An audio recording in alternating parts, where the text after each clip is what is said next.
താങ്കളെ സംബന്ധിച്ചോളം എനിക്ക് തോന്നുന്നു നിയമസഭയിൽ മൂവാറ്റുപുഴയിൽ ജയിച്ച് അവിടെ വന്നു. പിന്നീട് കാഞ്ഞിരപ്പള്ളിയിൽ മത്സരിക്കുന്നു, കഥയിൽ മത്സരിക്കും. ഇങ്ങനെയൊക്കെ ഒരു മത്സരവും ആ മൂവാറ്റുപുഴ മത്സരിച്ച കാലമൊക്കെ അന്നൊക്കെ ഞാൻ വന്നിട്ടുണ്ട് അവിടെ. ഇപ്പോൾ ഒരു രാഷ്ട്രീയത്തിൽ വന്ന് നിൽക്കുമ്പോൾ ഇത്തവണത്തെ ഇലക്ഷന് ഒരു സീറ്റ് കിട്ടും പ്രവർത്തനത്തിന് വരെ ഇറങ്ങിയതാണ് അല്ലേ?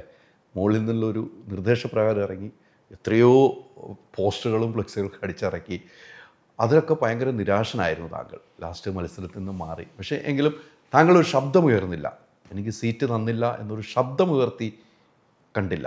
ചില മാധ്യമങ്ങൾ ചോദിച്ചപ്പോൾ പറഞ്ഞു തന്നില്ല, താങ്കളായിട്ടൊരു പ്രശ്നത്തിൽ ഇറങ്ങിയതായിട്ട് ഞാൻ കണ്ടില്ല. അതാണ് ഒരു നേതാവിന് വേണ്ട ഒരു ക്വാളിറ്റി എന്ന് ഞാൻ അടിയറായിട്ട് പറയുന്നു. പക്ഷേ എന്താണ് ഇപ്പോഴത്തെ സാഹചര്യം?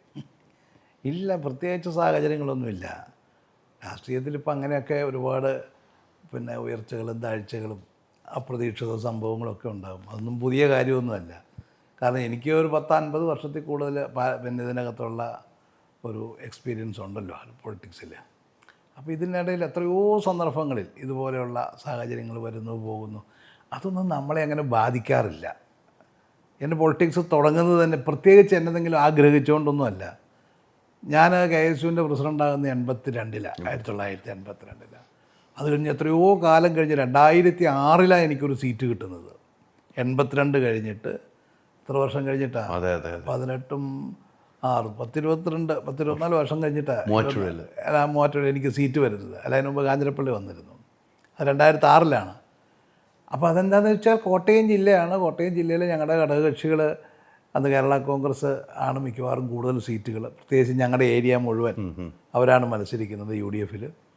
അപ്പോൾ നമുക്ക് അവിടെ സീറ്റ് കിട്ടാതെ വന്നു.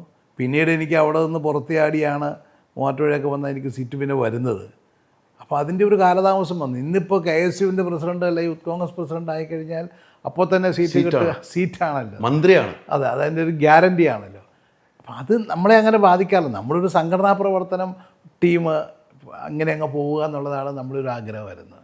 നമ്മൾ ആ രീതിയിലാണ് പ്രവർത്തിച്ചിട്ടുള്ളത്. നമ്മൾ ഈ രാഷ്ട്രീയത്തിൽ എപ്പോഴും ഈ ടീം ഉണ്ടാകുന്നത്, ഇപ്പം ഇവിടെ ഗ്രൂപ്പാണെന്നൊക്കെ പറയും. ഈ ഗ്രൂപ്പ് ഉണ്ടാക്കുക എന്ന് പറയുന്നത് ചെറിയ കാര്യമല്ല.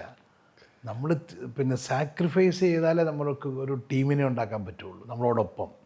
കാരണം നമുക്ക് കിട്ടുന്ന അവസരങ്ങൾ, അല്ലെങ്കിൽ നമ്മൾ അവസരങ്ങൾ കണ്ടെത്തി അവരെയൊക്കെ സഹായിക്കുക, നമുക്ക് കിട്ടുന്ന അവസരങ്ങൾ ഷെയർ ചെയ്യുക, ഇങ്ങനെയൊക്കെ ആണെങ്കിലേ ടീം ഉണ്ടാവുകയുള്ളൂ.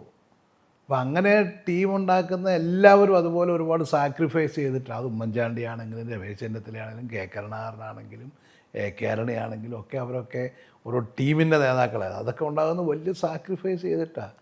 അപ്പോൾ എനിക്കത് കൊണ്ട് അതിനിടയ്ക്കൊരു സാധനം വന്നു പോയി എന്നൊന്നും പറയുന്നത് നമ്മളെ ബാധിക്കുന്നൊരു കാര്യമല്ല. ഇപ്പോൾ ഇലക്ഷന് എല്ലാവരും വന്ന് പറഞ്ഞു, KPCC ആവശ്യപ്പെട്ടു, പാർട്ടി ലീഡർഷിപ്പ് ആവശ്യപ്പെട്ടു, അവിടെ നിൽക്കാൻ ഞാൻ ചോദിച്ച സീറ്റേ അല്ല, അവിടെ നിൽക്കണമെന്ന് പറഞ്ഞു. അവർ പല പല കാരണങ്ങൾ അന്വേഷിച്ചിട്ട് പല റിപ്പോർട്ടുകളുടെ അടിസ്ഥാനത്തിൽ അവിടെ നിൽക്കണമെന്ന് പറഞ്ഞു. ലാസ്റ്റ് മൊമെൻറ്റിൽ പല പരിഗണനകൾ വന്നപ്പോൾ ഞാൻ മാറേണ്ടി വന്നു. ഞാൻ മാറി, അത്രയേ ഉള്ളൂ. പക്ഷേ അത് നേരത്തെ അറിയാത്തതിലൊരു ബുദ്ധിമുട്ട് എനിക്കുണ്ടായി. കാരണം കുറച്ച് മുന്നോട്ട് പോയായിരുന്നു. അതെ. കാരണം വേറെ ഒരു തരത്തിലും സംശയമില്ലായിരുന്നു. അതുകൊണ്ട് കുറച്ച് മുന്നോട്ട് പോയി. പിറ്റേന്ന് വലിയ പ്രോഗ്രാം എല്ലാം സംഘടിപ്പിച്ച് രാവിലെ ഇറങ്ങാൻ നിൽക്കുമ്പം പെട്ടെന്നൊരു വാർത്ത, അപ്രതീക്ഷിതമായൊരു വാർത്ത എന്ന് പറയുമ്പം ഞാൻ ആകെ അതിനെക്കുറിച്ച് പറയുന്നത് ഒരു കോംറേഡ്ഷിപ്പ് വേണം. ഇതിലൊക്കെ എന്തെങ്കിലുമൊക്കെ ഉണ്ടെങ്കിൽ അത് നേരത്തെ വിളിക്കുകയും സംസാരിക്കുകയും പരസ്പരം മാറേണ്ടതാണെങ്കിൽ വിളിച്ച് സംസാരിക്കണം എന്നുള്ള ഒരു രീതി പാർട്ടിക്കകത്തുണ്ടാകണം എന്ന് ഞാൻ പറഞ്ഞിട്ടുണ്ട്. അത് നാളെ എൻ്റെ നിലപാടതാണ്. ആരെ വേണമെങ്കിലും മാറ്റാൻ നമുക്ക്, ആരെ വേണമെങ്കിലും, എല്ലാവർക്കും ഒന്നും കൊടുക്കാനൊന്നും പറ്റത്തില്ല. പക്ഷെ അതിന് മുമ്പ് ഇതൊക്കെ ഒരുപാട് കോൺട്രിബ്യൂഷൻസ് ഉള്ള ആളുകളെല്ലാവരും. അപ്പോൾ ആരെയും നമ്മൾ തീരെ അവഗണിക്കാൻ പാടില്ല. എല്ലാവരോടും പറയണം, ഇന്ന കാരണത്താൽ നമുക്ക് മാറേണ്ടി വരും, ഓക്കെ.